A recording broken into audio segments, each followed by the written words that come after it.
સર્વને વહાલો પણ એ કોઈનો ન થનારો, એ સર્વથી ન્યારો છે. સબસે ઊંચી પ્રેમ સગાઈમાં એ માને છે. ભીષ્મ પિતાનો પ્રેમ અતિ દિવ્ય હતો. કૃષ્ણ કહે છે, હું કોઈ સગાઈને માનતો નથી, હું પ્રેમ સગાઈમાં માનું છું. હું મારા ભીષ્મ માટે પાછો આવ્યો છું. મારો ભીષ્મ મને યાદ કરે છે. ભીષ્મ પિતાએ તે વખતે મૃત્યુશૈયા પર પડેલા છે. તેના માટે તેનું મરણ સુધારવા ભગવાન પાછા આવ્યા છે. મહાત્માઓનું મરણ મંગલમય હોય છે. સંતોનો જન્મ આપણા જેવો હોય છે, તેથી તેઓની જન્મતિથિ ઉજવાતી નથી. પરંતુ સંતોનું મરણ પુણ્યમય હોય છે, મંગલમય હોય છે, તેથી તેઓની મરણતિથિ ઉજવાય છે. ભીષ્મ પિતાનું મરણ કેવી રીતે થાય તે જોવા માટે મોટા મોટા ઋષિઓ ત્યાં પધાર્યા છે. ધર્મ રાજાને પ્રભુએ ઉપદેશ કર્યો. તેને સાંત્વના મળતી નથી, એટલે તેમણે ભીષ્મ પિતા પાસે જવા કહે છે. બધાય બાણગંગાને કિનારે ભીષ્મ પિતા સૂતા છે ત્યાં આવ્યા છે. ભીષ્મ પિતા વિચારે છે કે ઉત્તરાવસ્થામાં ઉત્તરાયણમાં મારે મરવું છે. ભીષ્મ પિતાએ કાળને કહ્યું, હું તારો નોકર નથી, હું મારા શ્રી કૃષ્ણનો સેવક છું. ભીષ્મ દ્વારકાનાથનું ધ્યાન કરે છે. મને ભગવાને વચન આપેલું છે કે અંતકાળે હું જરૂર આવીશ, પણ તેઓ હજુ દેખાતા નથી. મારા નારાયણ આવે તો એમના દર્શન કરતા હું મારા પ્રાણનો ત્યાગ કરીશ. આમ વિચારે છે. તે જ વખતે ધર્મરાજા ત્યાં આવ્યા છે. ભીષ્મ ધર્મરાજાને કહે છે, શ્રી કૃષ્ણ સાક્ષાત પરમાત્મા છે. તે તારું નિમિત્ત કરી મારા માટે તેઓ આવ્યા છે. મારું મરણ સુધારવા તેઓ આવ્યા છે. ભીષ્મે ભગવાનને વચનથી બાંધ્યા હતા. કૌરવ પાંડવ યુદ્ધ વખતે દુર્યોધન ભીષ્મ પિતાને કહે છે, દાદાજી 8 દિવસ થયા, કોઈ પાંડવને તમે મારી શક્યા નથી. દાદાજી, તમે બરાબર લડતા નથી. ભીષ્મ આવેશમાં આવી ગયા. આવેણમાં દુર્યોધનને કહ્યું, રાત્રે 12 વાગે હું ધ્યાનમાં બેસું, ત્યારે તારી રાણીને આશીર્વાદ લેવા મોકલજે. હું અખંડ સૌભાગ્યનું વરદાન આપીશ. કૃષ્ણ આ વાત સાંભળીને ચિંતામય થઈ ગયા. દુર્યોધનની પત્ની ભાનુમતીને ભગવાન મળ્યા. તેણીને કહ્યું, દાદાજી ઘરના છે, આજે જવાની શી ઉતાવળ છે? આવતીકાલે દર્શન કરવા જજે. ભાનુમતી માની ગયા. મહાત્માઓ કહે છે, તે વખતે કૃષ્ણ દ્રૌપદીને જગાડી છે. એક સ્વરૂપે દ્રૌપદીને લઈને ભીષ્મ પિતા પાસે ગયા અને એક સ્વરૂપે દ્રૌપદી થઈ અર્જુનની પથારીમાં સૂતાશે. શ્રી કૃષ્ણ અરૂપાયો રૂરૂપાય છે. ભીષ્મ પિતા ધ્યાન કરે છે. આજે દ્વારકાધીશનું સ્વરૂપ દેખાતું નથી, પરંતુ કાળી કામળી હાથમાં દીવો અને સ્વરૂપવાળા ભગવાન દેખાય છે. આજે ભગવાન દ્રૌપદીના ખવાસ થઈને આવ્યા છે. દ્વારપાળે અટકાવ્યા. કોઈ પુરુષ અંદર જઈ શકે નહીં તેવો હુકમ છે. દ્રૌપદી અંદર જઈ પ્રણામ કરે છે. દુર્યોધનની પત્ની ભાનુમતી આવી છે એમ માની ભીષ્મ આશીર્વાદ આપે છે. અખંડ સૌભાગ્યવતી ભવ બેટા. દ્રૌપદીએ પૂછ્યું, દાદાજી, તમારો આશીર્વાદ સાચો થશે? ભીષ્મ પિતા પૂછે છે, દેવી, તમે કોણ છો? દ્રૌપદીએ જવાબ આપ્યો, હું પાંડવોની પત્ની દ્રૌપદી છું. ભીષ્મ કહે, મેં તને આશીર્વાદ આપ્યો છે તે સાચો થશે. પાંડવોને મારવાની પ્રતિજ્ઞા મેં આવેશમાં લીધી છે. સાસા હૃદયથી નહીં, છાસા હૃદયથી તને આશીર્વાદ આપ્યા છે તે સાચા પડશે. પણ તું પહેલા મને કહે, તું એકલી અત્રે રાત્રે કેવી રીતે આવી? તને લાવનાર દ્વારકાનાથ ક્યાં છે? ભીષ્મ દોડતા દોડતા બહાર આવ્યા છે. શ્રી કૃષ્ણને કહ્યું છે, આજે તો હું આપનું ધ્યાન કરું છું, પણ અંતકાળે તમારું સ્મરણ રહેશે કે નહીં? પ્રાણ પ્રયાગ સમયે વાત પીત કપના પ્રકોપથી આ ગળું રૂંધાઈ ગયું હશે. તેવા સમયે તમારું સ્મરણ કેવી રીતે થશે? માટે અંતકાળમાં મારી લાજ રાખવા આવજો. અંતકાળમાં ભયંકર સ્થિતિ થશે, એ વખતે આપ મને દર્શન દેવા આવજો નાથ. મારા માટે અંતકાળ વખતે આવજો. તે વખતે શ્રી કૃષ્ણ ભીષ્મ પિતાને વચન આપેલું કે હું જરૂર આવીશ. તેમને આપેલું વચન સત્ય કરવા દ્વારકાનાથ આજે પધાર્યા છે. પ્રભુને રોજ પ્રાર્થના કરજો, નાથ મારા મરણ સમયે આપ જરૂર આવજો. શરીર સારું હોય તો ધ્યાન જપ થાય છે. અંતકાળમાં દુઃખથી દેહાનું સંધાન થાય છે. તેથી પરમાત્માનું સ્મરણ કરવું ખૂબ કઠણ છે. ભીષ્મ પિતા શ્રી કૃષ્ણની સ્તુતિ કરે છે, ના કૃપા કરો. જેવા ઊભા છો તેવા જ ઊભા રહેજો. શ્રી કૃષ્ણ વિચારે છે કે મને બેસવાનું પણ નહીં કહે. પુંડલીકની સેવા મને યાદ આવે છે. તુકારામે પ્રેમના એકવાર પુંડલીકને ઠપકો આપ્યો છે, મારા વિઠ્ઠલનાથ તારે આંગણે આવ્યા, તેની તે કદર ન કરી. મારા પ્રભુને તે ઊભા રાખ્યા છે. રોજ પ્રાર્થના કરો કે નાથ મારું મરણ સુધારજો.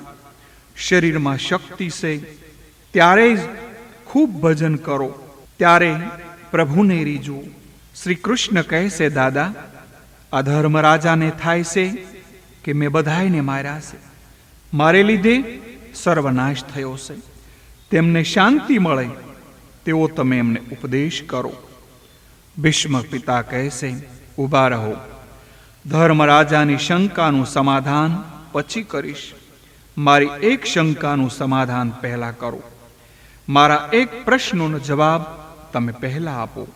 મારું જીવન નિષ્પાપ છે, મારું મન પવિત્ર છે, મારું તન પવિત્ર છે, મારી ઇન્દ્રિયો શુદ્ધ છે.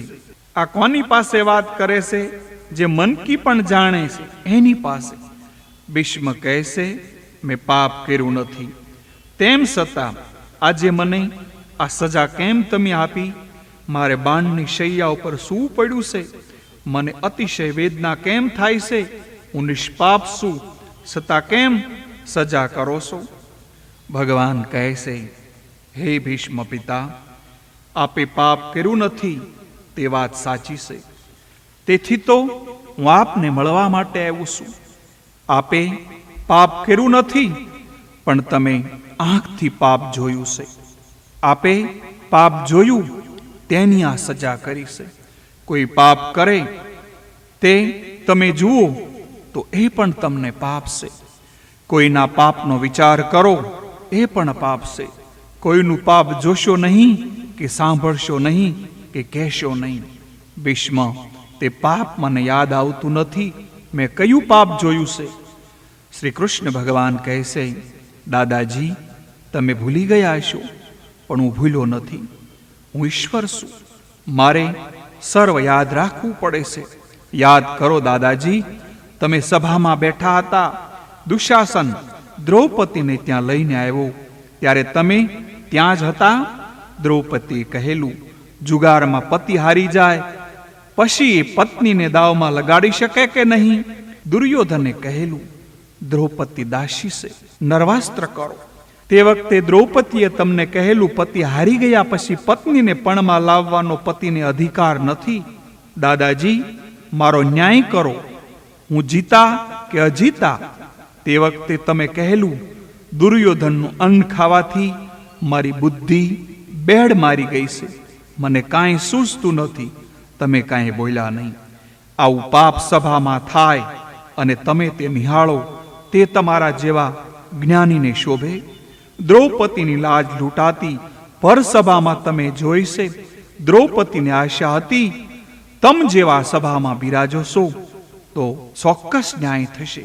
તમે તે વખતે દ્વિજામાં પડ્યા, અન્યાય અટકાયો નહીં. એટલા માટે જ દ્રૌપદીએ નિરાશ થઈને પોકાર કર્યો, હે શ્રી કૃષ્ણ, હે દ્વારકાધીશ. દ્રૌપદીનો પુકાર સાંભળી હું ત્યાં ગુપ્ત રૂપે આવેલો હતો. હું બધુંય જોતો હતો. દુશાસન મારી દ્રૌપદીની સાડીઓ ખેંચવા લાગ્યો. તમે તે જોતા હતા. સભામાં અન્યાય થયો તમે જોયો છે. તેની તમને આ સજા થાય છે. ભીષ્મ પિતાએ નમન કર્યું છે. ભીષ્મ પિતાએ તે પછી ધર્મરાજાને ઉપદેશ કર્યો. સ્ત્રી ધર્મ, આપદ ધર્મ, રાજ્ય ધર્મ, મોક્ષ ધર્મ વગેરે એમને સમજાવ્યા છે. મહાભારતના શાંતિ પર્વમાં આ બોધ આવ્યો છે. તે પછી પરમ ધર્મ બતાવ્યો છે. યુધિષ્ઠિરે પૂછ્યું છે, સર્વ ધર્મોમાં કયા ધર્મને તમે પરમ શ્રેષ્ઠ ધર્મ માનો છો? તથા કોનો જપ કરવાથી જીવ જન્મ મરણનું રૂપ સંસાર બંધનથી મુક્ત બને છે? ભીષ્મ પિતા કહે છે, સ્થાવર જંગમ રૂપ સંસારના સ્વામી, બ્રહ્માદિ દેવોના દેવ, દેશકાળ અને વસ્તુથી અપરિચિન્ન, ક્ષર અક્ષરથી શ્રેષ્ઠ પુરુષોત્તમના સહસ્ત્ર નામોનું નિરંતર તત્પર રહીને ગુણ સંકીર્તન કરવાથી પુરુષ સર્વ દુઃખોમાંથી મુક્ત બને છે. વિષ્ણુ સહસ્ત્ર નામનો પાઠ કરવો એ પરમ ધર્મ છે. શિવ મહિમા અને વિષ્ણુ સહસ્ત્રનો પાઠ રોજ કરો. શિવજીની સ્તુતિ કરવાથી જ્ઞાન મળે છે. જ્ઞાનથી ભક્તિ દ્રઢ થાય છે. વિષ્ણુ ભગવાનની સ્તુતિ કરવાથી પાપ બળે છે. વિષ્ણુ સહસ્ત્ર નામના પાઠથી કપાળમાં લખાયેલા વિધાતાના લેખ પણ બદલાઈ જાય છે. જન્મ મરણના બંધનમાંથી જીવનને મુક્તિ કરે છે. ભગવાન શંકરાચાર્યને વિષ્ણુ સહસ્ત્ર નામનો પાઠ બહુ પ્રિય હતો. સૌથી પહેલું વિષ્ણુ સહસ્ત્ર નામ ઉપર એમણે ભાષ્ય લખ્યું છે. તેમનો છેલ્લો ગ્રંથ છે બ્રહ્મસૂત્ર. બ્રહ્મસૂત્ર ઉપરનું શંકરાચાર્ય ભાષ્ય તે પછી કલમ એમણે મૂકી દીધી છે. વિષ્ણુ સહસ્ત્ર નામનો પાઠ કરાવ્યો. વિષ્ણુ સહસ્ત્ર નામનો પાઠ રોજ 2 વખત કરો. 12 વર્ષે આ પ્રમાણે કરો તો જરૂર ફળ મળશે. 1 વખત જેમાં પહેલા અને 1 વખત રાત્રે સૂતા પહેલા. વિષ્ણુ સહસ્ત્ર નામમાં દિવ્ય શક્તિ છે. કપાળે વિધાતાએ જે લેખ લખ્યા છે તે ભૂસવાની, તે બદલવાની એમના શક્તિ છે. વિષ્ણુ સહસ્ત્ર નામમાં છે. ગરીબ માણસ વિષ્ણુ યાગ ક્યાંથી કરી શકે? પરંતુ ગરીબ માણસ વિષ્ણુ સહસ્ત્ર નામના 15,000 પાઠ કરે તો 1 વિષ્ણુ યાગ કરવાનું પુણ્ય તેને મળે છે. ભોજનની જેમ ભજનમાં પણ નિયમ રાખવો જોઈએ. 12 વર્ષે નિયમપૂર્વક સત્કર્મ કરો. તે પછી અનુભવ થશે. ગમે તે કામ હોય, ભગવાનનું ભજન નિયમિત કરો. જે પરમાત્માની કૃપાથી આ સુખ મળ્યું, આ પુત્ર મળ્યો, તે ઠાકોરજીની સેવા સમરણ જીવ ન કરે એના જેવું પાપ કર્યું છે. તે પછી ભીષ્મ પિતા ભગવાનની સ્તુતિ કરે છે. દર્શન કરતા ભીષ્મ પિતા કહે છે, હે નાથ, આપના દર્શન હું ખાલી હાથે કેમ કરું? હું તમને શી ભેટ અર્પણ કરું? ભગવાન જીવ પાસે ધન માગતા નથી, મન બુદ્ધિ માગે છે. હે નાથ, મારા મન બુદ્ધિ આજે તમારા શરણમાં હું અર્પણ કરું છું. આ જીવ લુચ્છો છે, વધારે શું કહું? કંઈક મુશ્કેલી આવે ત્યારે રણછોડ રાયના દર્શન કરવા જાય છે. રણછોડજીને 11 રૂપિયા ભેટમાં મૂકી છે અને કહે છે, નાથ, મેં કોર્ટમાં મારા ભાઈ ઉપર દાવો કર્યો છે, મારું ધ્યાન રાખજે, ધ્યાન રાખજો. એટલે કે મારી પાસે કોર્ટમાં આવજો. વકીલને રૂપિયા 300 આપે અને ઠાકોરજીને 11માં સમજાવે. ભગવાન કહેશે, હું સમજું છું, હું તારા દાદાનો પણ દાદો છું. એટલે જ્યારે લક્ષ્મીજી પૂછે છે કે તમે તમારા ભક્તને જલ્દી નજર કેમ આપતા નથી, ત્યારે ભગવાન કહેશે, એ આપે છે, તેના બદલામાં શું માગે છે તે તું જોજે. ભગવાનને તમારું મન, તમારી બુદ્ધિ અર્પણ કરો. એકવાર હે નાથ, મને એકવાર કહો કે તું મારો છે. મોર મોર સબ કોઈ કહે, બંધુ મસાવત શોર. મોર પંખ વાલે પ્રભુ કહો, અબ મોર. ભીષ્મ સ્તુતિનો પાઠ કરતા એમ લાગે છે કે મરણને ભક્તિ સુધારી શકે. જ્ઞાન ઉપર ભરોસો રાખશો નહીં. આત્મા શરીરથી જુદો છે, એ તો જાણે છે, પણ તેનો અનુભવ થતો નથી. દુઃખ થાય છે ત્યારે દેહાધ્યાસમાં મનમાં આવે છે. દેહના અવસાન વખતે 20 કરોડ વિષયો કરડે તેટલું દુઃખ થાય છે. મનુષ્યનું મરણ સુધારે છે ભક્તિ, કેટલીક વાર જ્ઞાન મરણ બગાડે છે. ભીષ્મ પિતા જ્ઞાન ઉપર ભરોસો રાખતા નથી, ભગવાનને શરણે આવ્યા છે.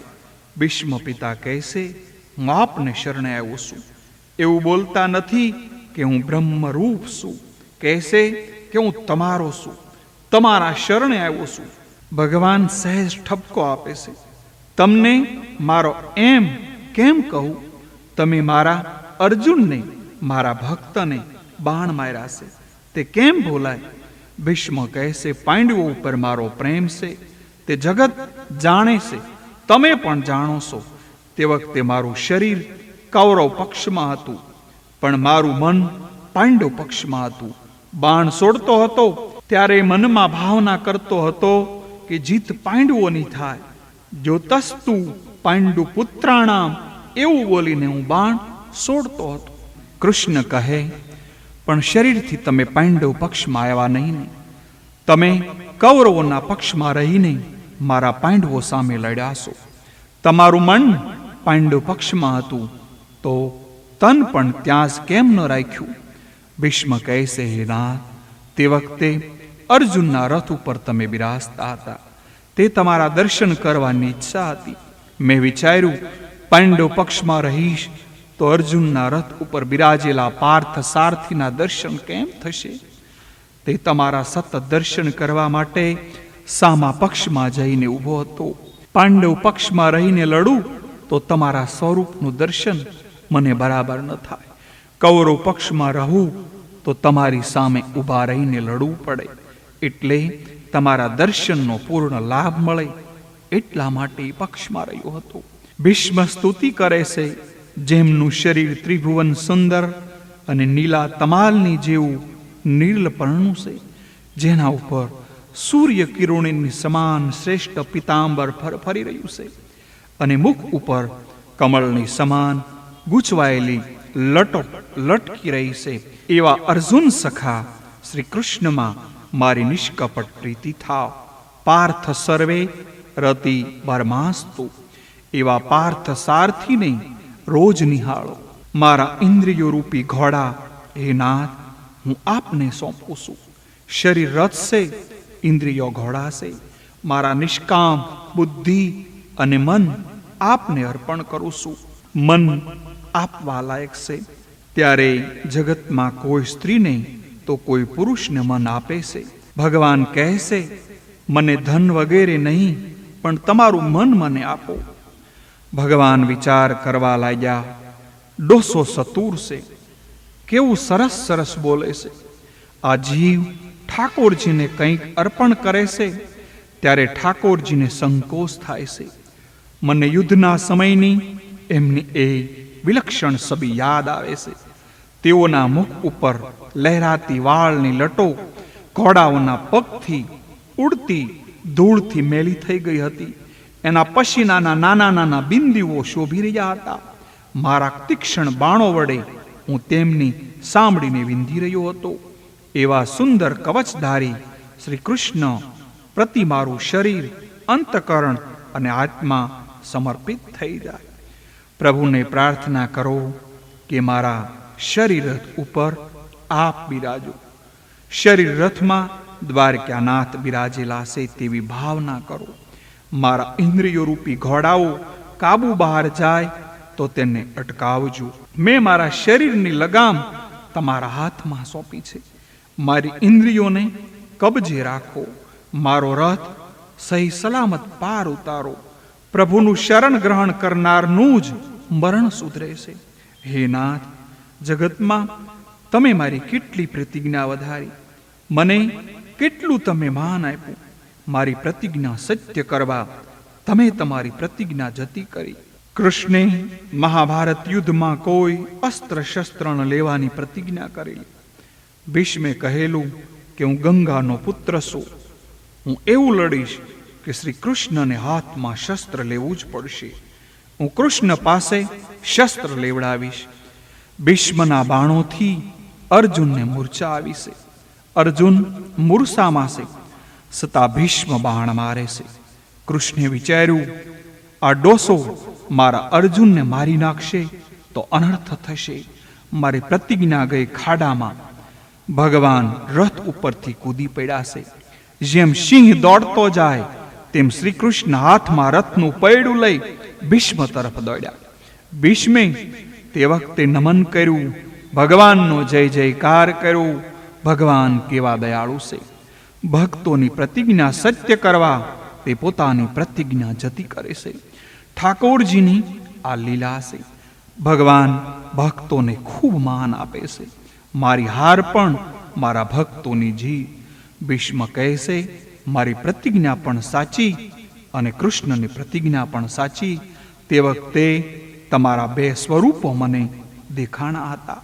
એક સ્વરૂપે રથમાં બિરાજ્યા હતા અને એક સ્વરૂપે રથ ઉપરથી કૂદી પડ્યા છો. અર્જુન મૂર્છામાં છે. આ ઘોડાઓ રથને ખાડામાં લઈ જશે તો અર્જુનનું શું થશે?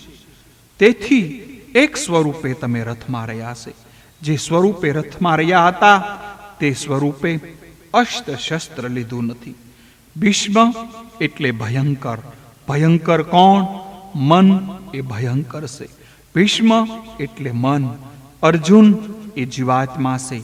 મન આવેશમાં આવે ત્યારે સંકલ્પ વિકલ્પ ખૂબ કરે. મન સંકલ્પ વિકલ્પ રૂપી બાણ મારે છે. એટલે જીવ અર્જુન ઘાયલ થાય છે. ત્યારે તેને મૂર્છા આવે છે. ઈશ્વર જ્યારે મનને મારવા જાય છે ત્યારે મન કાબુમાં આવે છે. ભગવાન સુદર્શન ચક્ર લઈને મનને મારવા જાય છે ત્યારે મન શાંત થાય છે. આ જીવ પરમાત્માને શરણે જાય ત્યારે પરમાત્મા આ મનને શાંત કરે. મન સંકલ્પ વિકલ્પ ન કરે તો મન આત્મા સ્વરૂપમાં ભળી જાય છે.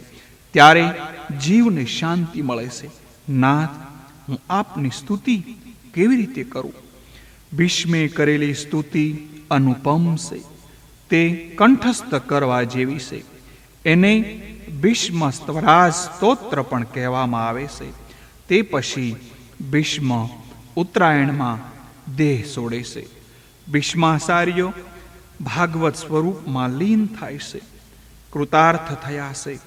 ઉત્તરાયણમાં મરણ એટલે જ્ઞાનની અથવા ભક્તિની ઉત્તરાવસ્થામાં પરિપક્વ દશામાં મરણ એ ઉત્તરાયણમાં મરણનો અર્થ છે. બાકી ઘણાએ પાપીઓ પણ ઉત્તરાયણમાં મરણ પામે છે. તેઓ સદગતિ પામતા નથી. ઘણા યોગીઓ દક્ષિણયાનમાં મરણ પામે છે. તેઓની દુર્ગતિ થતી નથી. દક્ષિણ દિશામાં યમપુરી છે. નરક લોક છે. નરક લોક એટલે અંધકાર. પરમાત્માનું જેને અજ્ઞાન છે, પરમાત્માનો અનુભવ કર્યા વગર જે મરે છે તેનું દક્ષિણયાનમાં મરણ થયું એમ કહેવાય. સંતનો જન્મ આપણા જેમ સાધારણ હોય છે, પણ મરણ મંગલમય હોય છે. ભીષ્મ પિતા મહાજ્ઞાની હતા, તેમ છતાં પ્રભુ પ્રેમમાં તન્મય થઈને મર્યા છે. તે બતાવે છે કે ભક્તિ શ્રેષ્ઠ છે.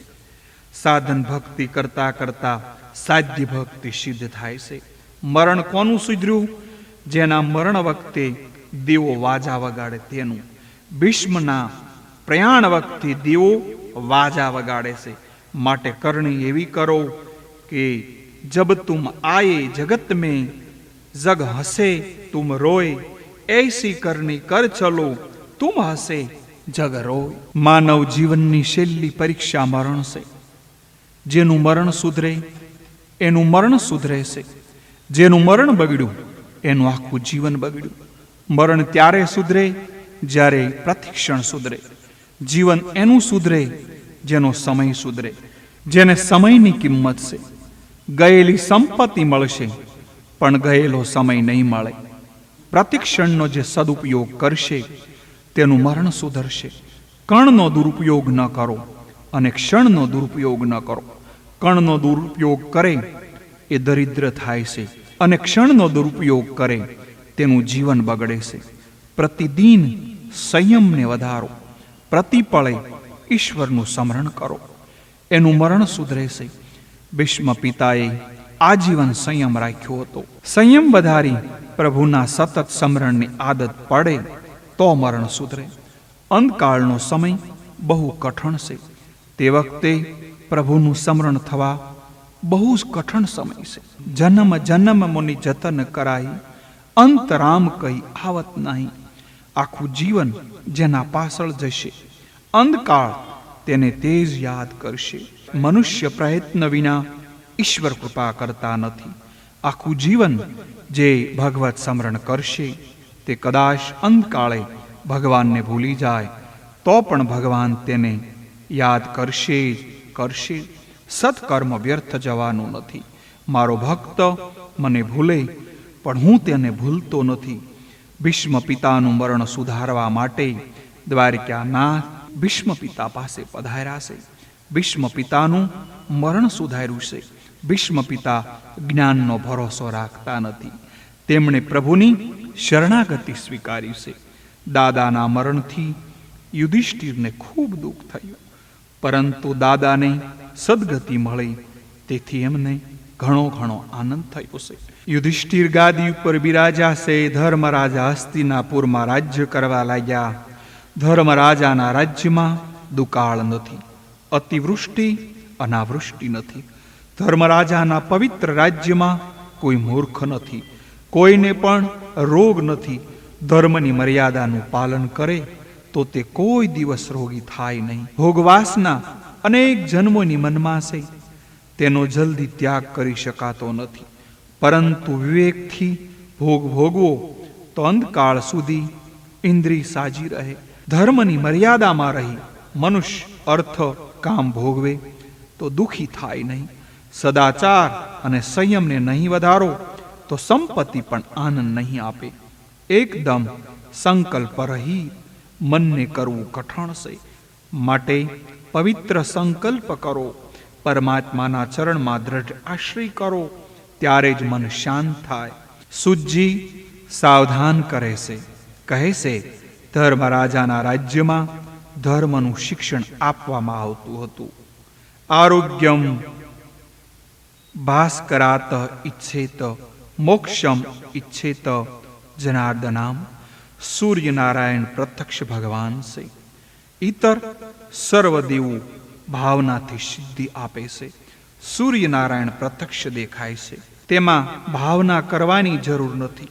આ પ્રત્યક્ષ દેવની આરાધના કરો. ધર્મરાજા સૂર્યનારાયણની આરાધના કરતા. સૂર્યનારાયણની આરાધના વગર બુદ્ધિ શુદ્ધ થતી નથી.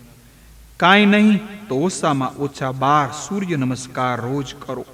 મારા શ્રી કૃષ્ણ સૂર્યનારાયણમાં છે, કારણ કે ભગવાન ગીતામાં કહ્યું છે જ્યોતિ આદિત્યો. આ સૂર્યનારાયણની ઉપાસનાનો ક્રમ બતાવ્યો છે. સૂર્યનારાયણની ઉપાસના કરનાર દરિદ્ર ક્યારેય થતો નથી. મહાભારતના વન પર્વમાં આ કથા છે. યુધિષ્ઠિર સૂર્યની ઉપાસના કરતા. વનમાં સૂર્યદેવે યુધિષ્ઠિરને અક્ષય પાત્ર આપ્યું છે. રામજીને સૂર્યે શક્તિ આપી ત્યારે તેઓ રાવણને મારી શક્યા. રામજીએ આદર્શ બતાવ્યો છે કે ઈશ્વર શું છતાં સૂર્યનારાયણની આરાધના કરું છું.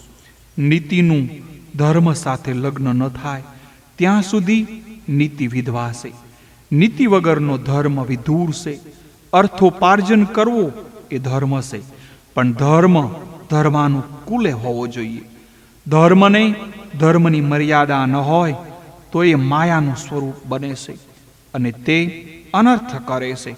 માટે ધર્માનુકૂળ અર્થનું ઉપાજન્ય કરજો અને નીતિને અનુસરીને એને ભોગવજો. ધર્મરાજાના પવિત્ર રાજ્યમાં કોઈના ઘરમાં ઝઘડો ન હતો. પુત્રો માતા પિતાની આજ્ઞામાં રહેતા. તે વખતે રાજા ધર્મનિષ્ઠ હોવાથી પ્રજા પણ ધર્મનિષ્ઠ હતી. યુધિષ્ઠિરને ગાદી ઉપર બેસાડી શ્રી કૃષ્ણ ભગવાન હવે દ્વારકા પધારે છે. દ્વારકાના લોકો રથયાત્રાના દર્શન કરે છે. રથમાં બિરાજેલા દ્વારકાનાથના દર્શન રોજ કરો. શંખ ચક્ર ગદા પદ્મ હાથમાં છે. સોનાનો રથ છે. આપણે થોડી ઝાંખી કરીએ છીએ તો હૃદય પીગલે છે. આ શરીર રથમાં શ્રી કૃષ્ણને નિહાળો. ભક્તો હૃદય સિંહાસન ઉપર આત્માને પધરાવીને તેના દર્શન કરે છે. જ્ઞાનીઓ સમાધિમાં લલાટમાં બ્રહ્મના દર્શન કરે છે. દ્વારકાધીશ દ્વારકામાં પધારે છે. નગરજનો કહે છે, આપની કૃપાથી સર્વ સુખ હતું, એક દુઃખ હતું કે આપના દર્શન થયા ન હતા. સર્વને કૃષ્ણ દર્શનની આતુરતા છે. ભગવાને અનેક સ્વરૂપો ધારણ કરી એકી સાથે 16,000 રાણીઓને મહેલમાં પ્રવેશ કર્યો. ભગવાન બોલવામાં ચતુર છે. દરેકને ઘરે કહે, તમારે ત્યાં પહેલો આવ્યો છું. રાણીઓમાં બીજે દિવસે પ્રેમનો ઝઘડો થયો છે. ભગવાનની આ દિવ્ય લીલા છે. તે વખતે કામદેવ લડવા આવ્યો છે. રાસલીલામાં કામદેવની હાર થઈ હતી, છતાં તેને વસવસો રહી ગયો હતો. એ વખતે શ્રી કૃષ્ણ તો બાલક હતા. એ વખતે હું હાર્યો, તેમાં શું નવાય? કામદેવે શ્રી કૃષ્ણને કહ્યું, સુંદર યુવતીઓ તમારી સેવા કરતી હોય તે વખતે મારે લડવું છે. હાવભાવથી રાણીઓએ શ્રી કૃષ્ણને પ્રસન્ન કરવા પ્રયત્ન કર્યો, પણ શ્રી કૃષ્ણ અજેય રહ્યા છે. જંગલમાં ઝાડના નીચે બેસી કામને મારે તે સામાન્ય છે, પરંતુ અનેક રાણીઓ વચ્ચે રહીને કામને જીતે તે પરમાત્મા ભગવાન શ્રી કૃષ્ણ છે. તે જ પરમાત્મા છે. શ્રી કૃષ્ણનું ચિંતન મનન કરનારને કામ ત્રાસ આપી શકે નહીં, તો શ્રી કૃષ્ણને કામ શું ત્રાસ આપી શકવાનો? ઈશ્વર તે કે જે કોઈ દિવસ કામને આધીન થતો નથી. કામને આધીન થાય તે જીવ. કામદેવ મનુષ્ય બાણનો ત્યાગ કર્યો છે. શ્રી કૃષ્ણ યોગેશ્વર છે. શંકર યોગીશ્વર છે. પૂર્ણ પ્રવૃત્તિ ધર્મમાં રહી પ્રવૃત્તિમાં લેપાય નહીં, આસક્ત ન બને તે યોગેશ્વર. સંપૂર્ણ નિવૃત્તિમાં રહી સ્વસ્વરૂપની સ્થિતિ રહે તે યોગેશ્વર. 12મા અધ્યાયમાં પરીક્ષિતના જન્મની કથા છે. ઉત્તરાને ત્યાં બાળક થયો. તે ચારે તરફ જોવા લાગ્યો. માના પેટમાં મને ચતુર સ્વરૂપે જે પુરુષ દેખાણા હતા તે ક્યાં? પરીક્ષિત ભાગ્યશાળી છે કે જેને માતાના ગર્ભમાં પરમાત્માના દર્શન થયા. તેથી પરીક્ષિત મહારાજ ઉત્તમ શ્રોતા છે. યુધિષ્ઠિરે બ્રાહ્મણોને પૂછ્યું, બાળક કેવો થશે? બ્રાહ્મણે કહ્યું, સર્વ ગ્રહો દિવ્ય પડ્યા છે. એક મૃત્યુ સ્થાન જરા બગડેલું છે, એનું મૃત્યુ સર્પદંશથી થશે. ધર્મરાજાને આ સાંભળી દુઃખ થયું. મારા વંશનો દીકરો અને તે સર્પદંશથી મૃત્યુ પામે તે યોગ્ય નથી. ત્યારે બ્રાહ્મણોએ આશ્વાસન આપ્યું, સર્પદંશથી તેનું મૃત્યુ ભલે થશે, પણ તેની સદગતિ મળશે. તેના બીજા ગ્રહો સારા છે. તે ગ્રહો જોતા લાગે છે કે આ જીવાત્માનો આ છેલ્લો જન્મ છે. 9મા સ્થાનમાં સ્વગ્રહે ઉચ્ચ ક્ષેત્રનો બૃહસ્પતિ હોય તે ધર્માત્મા બને છે. પરીક્ષિત રાજા ધીમે ધીમે મોટા થયા છે. 14 અધ્યાયમાં ધૃતરાષ્ટ્ર પાંડવ મોક્ષની કથા કહી 16મા અધ્યાયમાં પરીક્ષિત ચરિત્રનો આરંભ કર્યો છે. વિદુરજી તીર્થયાત્રા કરતા કરતા પ્રભાસ ક્ષેત્રમાં આવ્યા છે. વિદુરજીને ખબર પડી કે સર્વ કૌરવોનો વિનાશ થયો છે. ધર્મરાજા ગાદી ઉપર બિરાજ્યા છે. એક મારો ભાઈ ધૃતરાષ્ટ્ર ધર્મરાજાને ત્યાં ટુકડા ખાવા પડ્યો છે. વિદુર કાકા પધાર્યા છે. ધર્મરાજા વિદુરજીનું સ્વાગત કરે છે. વિદુર કાકા માન લેવા આવ્યા ન હતા, પોતાના બંધુને બંધનમાંથી છોડાવવા આવ્યા હતા.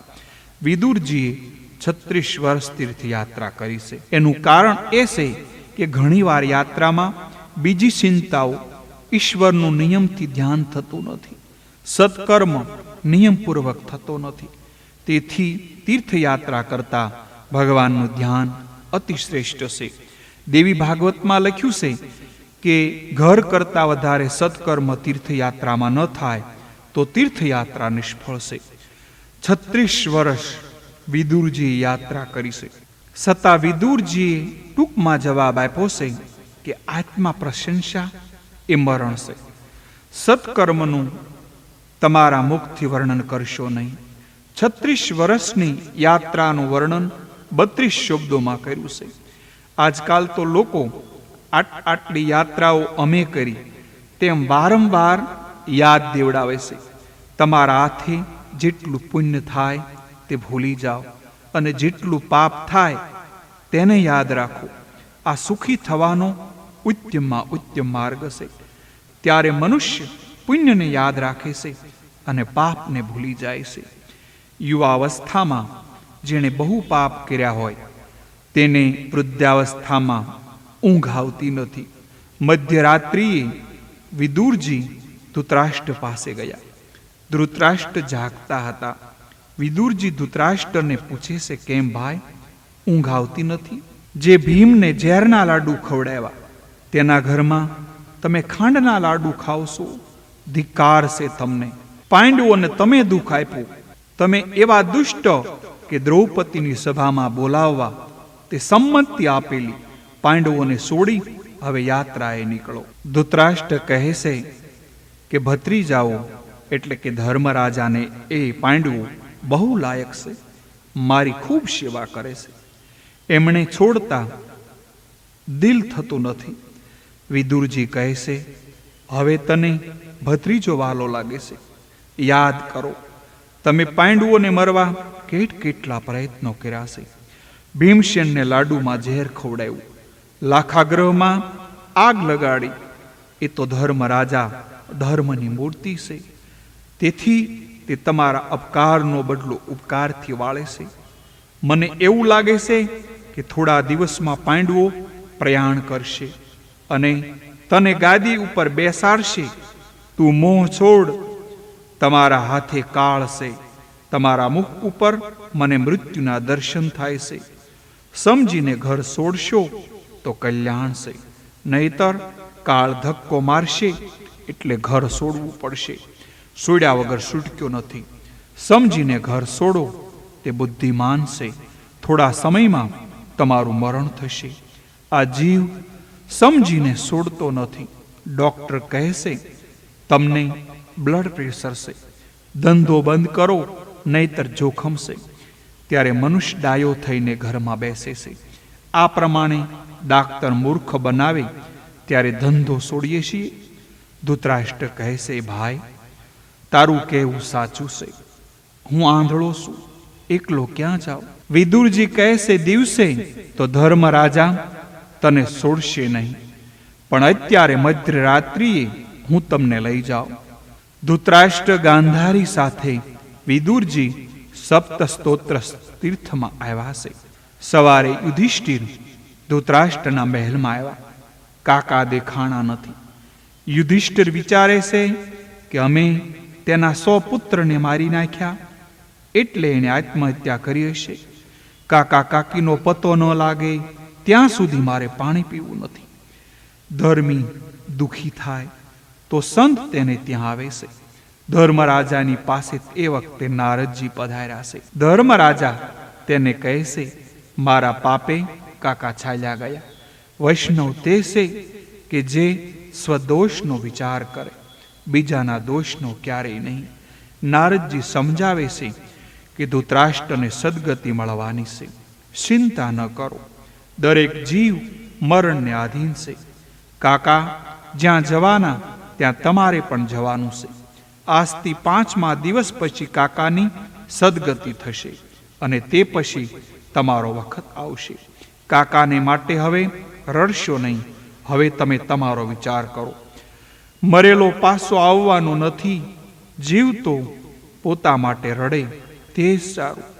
એક મરે તેના પાછળ બીજા રડે, પણ રડનારો એ સમજતો નથી કે ગયો છે ત્યાં મારે પણ એક દિવસ જવાનું છે. રોજ વિચાર કરો, મારે મારું મરણ સુધારવું છે. તમારા માટે પણ હવે 6 મહિના બાકી રહ્યા છે. તમે તમારું મૃત્યુને યાદ કરો. સુજી સાવધાન કરે છે. પથારીમાં પડ્યા પછી ડાપણ ઘણાઈને આવે. તે શા કામનું? તે કામ આવતું નથી. નારદજી કહે છે, હું તમને ભગવત પ્રેરણાથી સાવધાન કરવા આવ્યો છું. વિદુરજી ધૃતરાષ્ટ્રને સાવધાન કરવા આવ્યા હતા. હું તમને સાવધાન કરવા આવ્યો છું. 6 મહિના પછી કળયુગની શરૂઆત થશે. હવે તમે કોઈની ચિંતા ન કરો. તમે તમારી ચિંતા કરો. યુધિષ્ઠિરે ઘણા યજ્ઞો કર્યા. ભગવાન દ્વારકા ગયા ત્યારે અર્જુનને સાથે લઈને ગયા. પ્રભુને ઈચ્છા હતી કે આ યદુકુળનો વિનાશ થાય તો સારું. યદુકુળનો વિનાશ થયો. યુધિષ્ઠિરે ભીમને કહ્યું, નારદજીએ કહ્યું હતું તે સમય આવ્યો હોય તેમ લાગે છે. મને કળયુગની છાયા દેખાય છે. મારા રાજ્યમાં અધર્મ વધી ગયો છે. મંદિરમાં ઠાકોરજીનું સ્વરૂપ મને આનંદમાં દેખાતું નથી. શિયાળ કૂતરાઓ મારી સમક્ષ રડે છે. તને શું કહું, મારા રાજ્યમાં અધર્મ વધ્યો હોય એવું મને લાગે છે. હું કાલે ફરવા ગયો. લુહારને ત્યાં મેં એક યંત્ર જોયું. મેં તેને પૂછ્યું, આને શું કહે છે? તેણે કહ્યું, એને તાળું કહે છે. લોકોએ ત્યાં ચોરીઓ થવા લાગી છે એટલે ઘરને તાળા મારવા પડે છે. આજથી 6 મહિના ઉપરની વાત છે. એક વેશ્યે બ્રાહ્મણને મકાન વેચાતું આપ્યું હતું. તે મકાનના પાયામાંથી સોનામહોર નીકળી. બ્રાહ્મણે તે લઈ શેઠ પાસે આવ્યો. શેઠે ધર્મનિષ્ઠ થયા. તેણે કહ્યું, મેં મકાન તમને વેચ્યું છે એટલે હવે મકાનમાંથી જે નીકળે તે તમારું. શેઠે સોનામહોર લેતા નથી. શેઠ કહે છે તે સંપત્તિ તમારી છે. બ્રાહ્મણ કહે છે આ સંપત્તિ ઉપર મારો હક નથી, તે મારી નથી. મારા રાજ્યની પ્રજા કેવી ધર્મનિષ્ઠ છે. તે વખતે તે કહેલું, મોટા ભાઈ ચિંતા ન કરો. 6 મહિના પછી આ બંનેની બુદ્ધિ બગડશે. તેમ જ થયું. ગઈકાલે તે બ્રાહ્મણ અને શેઠ મારી પાસે આવ્યા. બ્રાહ્મણ કહે છે સંપત્તિ મારી છે. તે વખતે મારી બુદ્ધિ બગડેલી હતી. હવે મારી બુદ્ધિ સુધરી ગઈ છે. આ પ્રમાણે બંને પોતપોતાના હકની તે સંપત્તિ ઉપર બતાવતા હતા અને સાથે એક વકીલને પણ લાવેલા. મને દેખાણું કે મારા પવિત્ર રાજ્યમાં કળીનો પ્રવેશ થયો છે. કળી એટલે કલહનું રૂપ. જે ઘરમાં કૃષ્ણ કીર્તન, કૃષ્ણ કથા થાય તે ઘરમાં કળી આવતો નથી. અર્જુન હજી આવ્યા નથી. ભીમસેન અને ધર્મરાજા આવી રીતે વાતો કરતા હતા. તેવામાં અર્જુન ત્યાં આવ્યા. તેના મુખ ઉપર જરાય તેજ દેખાતું નથી. યુધિષ્ઠિર અર્જુનને પૂછે છે, તારું તેજ ક્યાં ગયું? અર્જુન, તે આંગણે આવેલા અતિથિને આપ્યા વગર ભોજન તો કર્યું નથી ને? અતિથિ ભગવાનનું સ્વરૂપ છે. આંગણે આવેલો અતિથિ ભૂખ્યો રહે તો યજમાનનું પુણ્ય ખાક થઈ જાય છે. નચિકેતા યજમાનને ત્યાં 3 દિવસ ભૂખ્યો તરસ્યો બેસી રહ્યો છે. યમરાજા આવીને પૂછે છે, 3 દિવસ તે ખાધું? નચિકેતા જવાબ આપે છે, તમારું પુણ્ય ખાધું. મનુષ્ય શરીર કરતા આંખથી મનથી વધારે પાપ કરે છે. મારો અર્જુન અપાર્થી છે. ગીતાજીમાં પ્રભુએ અર્જુનને માન પાત્ર આપ્યા છે. મારો અર્જુન પવિત્ર છે એટલે તો ભગવાને ગુપ્તતમ જ્ઞાન તેને આપ્યું. એક રાત્રે ઉર્વશી અર્જુનને મળવા આવી. એ વખતે અર્જુને તેની સામે જોયું નથી. ઉર્વશીને કહ્યું કે માં, હું ભરતખંડનો માનવ છું. પરસ્ત્રી મારા માટે માતા સમાન છે. એકાંતમાં કામને જીતે એ વીર છે અને ખાતરી છે કે મારો અર્જુન પરસ્ત્રી ગમન જેવું પાપ કરે જ નહીં. તેમ છતાં અર્જુન નિસ્તેજ કેમ છે? મને આ કળયુગના લક્ષણો દેખાય છે. ધર્મરાજા અર્જુનને પૂછે છે, તારા અને મારા આત્મા સ્વરૂપ શ્રી કૃષ્ણ કુશળ તો છે ને? તેઓ દ્વારકામાં બિરાજે છે કે નહીં? અર્જુન કહે છે, મોટા ભાઈ શું કહું, મારા પ્રભુએ મારો ત્યાગ કર્યો છે. લાક્ષાગ્રહમાં જેણે આપણું રક્ષણ કર્યું હતું તે પ્રભુ સ્વધામ પધાર્યા છે. અંતકાળે પ્રભુ મને સાથે લઈ ગયા નહીં. મને કહ્યું, તું સાથે આવ્યો નથી તો સાથે લઈ જાવ ક્યાંથી? મેં તને ગીતા શાસ્ત્રનું જ્ઞાન આપ્યું છે, તે તારું રક્ષણ કરશે. મોટા ભાઈ હું શું કહું, મારી આજ દિન સુધી હાર થઈ ન હતી, પણ કૃષ્ણ વિરહમાં હું આજે આવતો હતો ત્યારે કાબા લોકોએ રસ્તામાં મને લૂંટી લીધો. મને લાગે છે કે મારામાં જે શક્તિ હતી તે મારી નહીં, તે શક્તિ દ્વારકાનાથની હતી. તે આજે એમના જવાથી ચાલી ગઈ છે. મોટા ભાઈ, પ્રભુના તે અનંત ઉપકારો મને આજે યાદ આવે છે. પ્રભુએ લાક્ષાગૃહમાં, યુદ્ધમાં વગેરે સ્થળોએ આપણું રક્ષણ કર્યું છે. કૃષ્ણ વિરહમાં શ્રી કૃષ્ણની કૃપા યાદ કરતા કરતા અર્જુન અને યુધિષ્ઠિર રડે છે. ધર્મરાજાને અર્જુન સંભળાવે છે, મોટા ભાઈ, દ્રુપદ રાજાના દરબારમાં મેં મત્સ્યવેદ કર્યો. તે શક્તિ મારા દ્વારકાનાથની હતી. મોટા રાજાઓ મત્સ્યવેદ કરી શક્યા નહીં. કર્ણે વિચાર કર્યો, હું મત્સ્યવેદ કરીશ. કૃષ્ણે વિચાર કર્યો, કર્ણ મત્સ્યવેદ કરશે તો મારો અર્જુન રહી જશે. દ્રૌપદી મને મળે એટલે સભામાં શ્રી કૃષ્ણે કર્ણનું અપમાન કરાયું. કૃષ્ણે એક દાસીને દ્રૌપદી પાસે મોકલી. દ્રૌપદીએ કહ્યું છે કે હું હીન જાતિના કર્ણ સાથે લગ્ન નહીં કરું.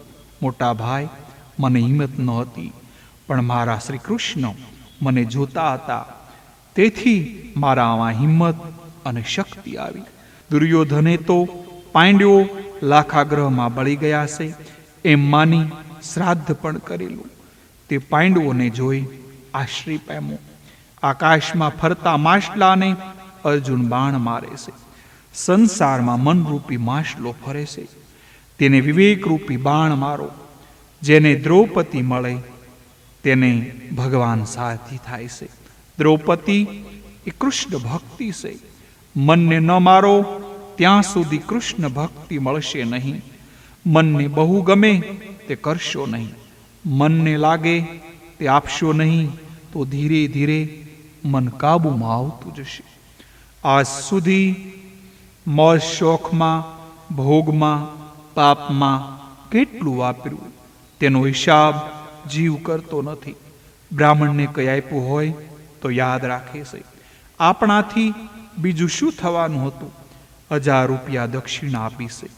અંતકાળે જીવ ચિંતા કરે છે, મારી છોકરીનું શું થશે, મારા ભાણાનું શું થશે, પણ તારું શું થશે એનો ક્યારેય વિચાર કર્યો છે?